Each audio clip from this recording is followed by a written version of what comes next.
O Centro Brasileiro de Pesquisas Físicas é um dos dezenas de institutos de pesquisa que, juntamente com as universidades, realizam pesquisa científica no Brasil.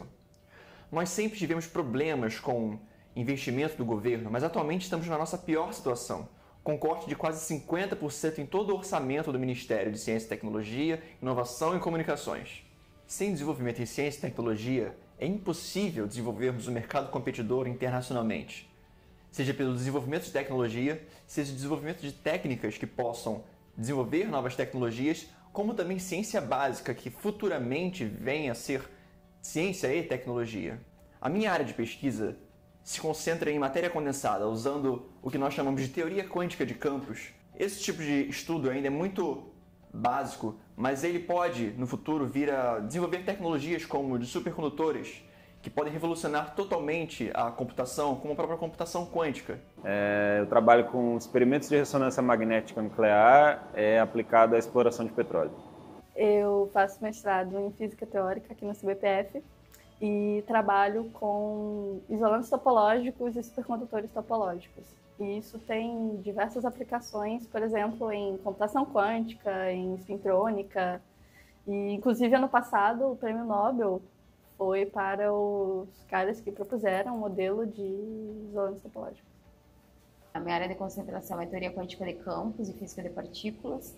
E mais especificamente, então, o que eu faço é, através de uma expansão perturbativa, a gente define essas amplitudes físicas que correspondem a processos físicos mesmo. E essas amplitudes, elas são contaminadas com algumas divergências que se manifestam através de alguns infinitos. Então, o que eu faço basicamente então, é calcular essas integrais e quando aparecem essas divergências, então a gente, usando um método consistente, a gente elimina esses infinitos. Eu trabalho com análise de dados em ressonância magnética nuclear aplicada à indústria do petróleo.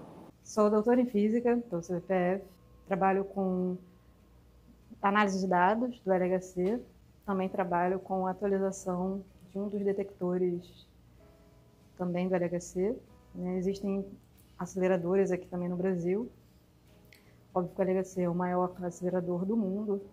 Tem diversas aplicações na medicina, para análise de amostras de células, de DNA, enfim, doenças.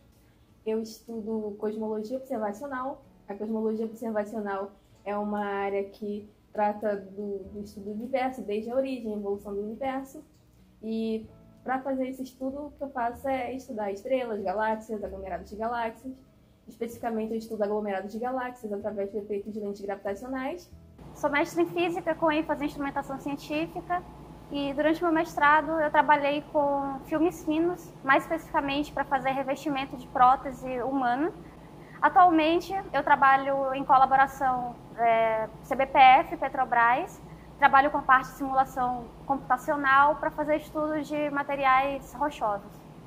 Acabei de defender a tese aqui no CBPF. Meu departamento, minha área de atuação é teórica, mas ela também tem um apelo experimental em outras áreas bastante interessantes. E é legal dizer que o CBPF, eu defendi a tese de doutorado agora, mas ele tem o programa de pós-graduação acadêmico, que é o mestrado e o doutorado acadêmico, mas também tem a parte de instrumentação científica, que tem um apelo mercadológico industrial muito grande também. E a física, ela tem desde a aplicação em medicina, a aplicação de física fundamental, e o CBPF corre basicamente todas essas áreas. O que eu faço basicamente é uma pesquisa em física fundamental, um tratamento dado de teoria de campos, que é um tratamento matemático para os componentes mais fundamentais da matéria, da natureza, e voltado para eletromagnetismo e extensões eletromagnéticas que podem tratar desde buracos negros à superfície mais perto do átomo, porque o eletromagnetismo que a gente conhece é para o nosso mundo, não de condições extremas. Aqui no CBPF a gente tem um laboratório multiusuário de nanotecnologia, o LabNano. Qualquer pesquisador do país pode aplicar projetos e também vir fazer sua pesquisa no CBPF. Aqui no CBPF a gente tem vários grupos que trabalham com nanotecnologia, utilizando as dependências do LabNano. A pesquisa que é feita, ela vai desde dimensões micrométricas até nanométricas, e dependendo do equipamento utilizado, por exemplo, no microscópio de transmissão, é possível até a observação de átomos. A gente tem vários equipamentos que facilitam a nossa vida, né? A gente consegue fazer diversas nanoestruturas a partir dos equipamentos que a gente possui. Aqui é a sala limpa, é uma sala onde o ar é controlado, o número de partículas no ar é controlado. Então, na verdade, a gente precisa utilizar essa roupa branca para a gente não contaminar o ar da sala, para não deixar ela suja, né? Porque o tamanho das estruturas que a gente está trabalhando é muito menor do que uma fagulhinha, uma sujeirinha do ar. Então, isso já poderia danificar o nosso estudo, a nossa amostra. Esse laboratório aqui é o Laboratório de Preparação de Materiais Avançados. É um laboratório de multiusuários para todas as pessoas do CBPF e também fora do CBPF, outras instituições como a FRJ, IME, PUC, todas as instituições nível nacional, vamos dizer assim. Nós temos aqui muitos equipamentos relacionados à preparação de materiais. Tanto a preparação como a lixamento, polimento, preparar materiais para microscopia eletrônica de transmissão, de varredura.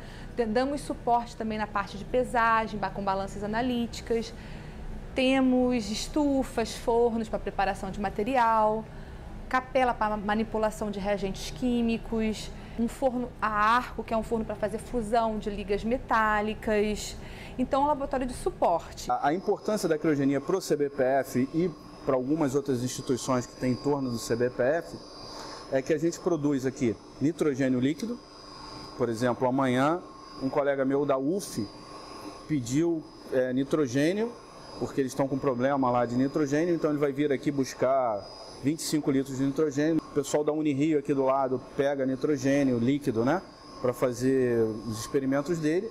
E, obviamente, todos os laboratórios do CBPF que necessitam microscopia, né, o Lab Nano, o laboratório de células e vários outros laboratórios do CBPF usam nitrogênio.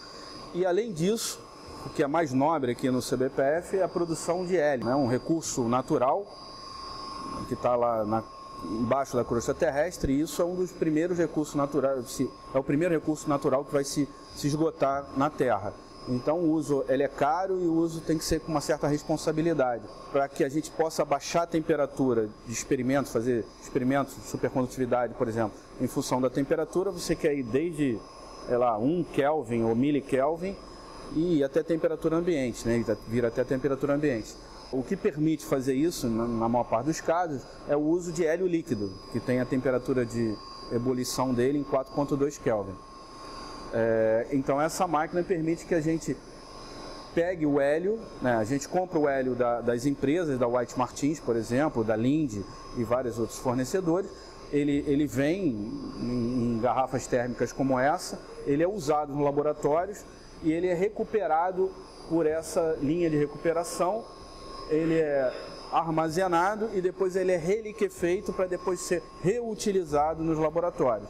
Então a gente tem um ciclo sustentável, entre aspas, do hélio. A gente, em relação à crise, é óbvio, né? Porque tudo isso é caro a manutenção, é caro os insumos, por exemplo, o hélio é uma coisa muito cara, mas é fundamental. É um insumo muito básico, mas sem ele você não consegue fazer um experimento de supercondutividade, por exemplo, onde você quer ver a temperatura de um supercondutor em milikelvin.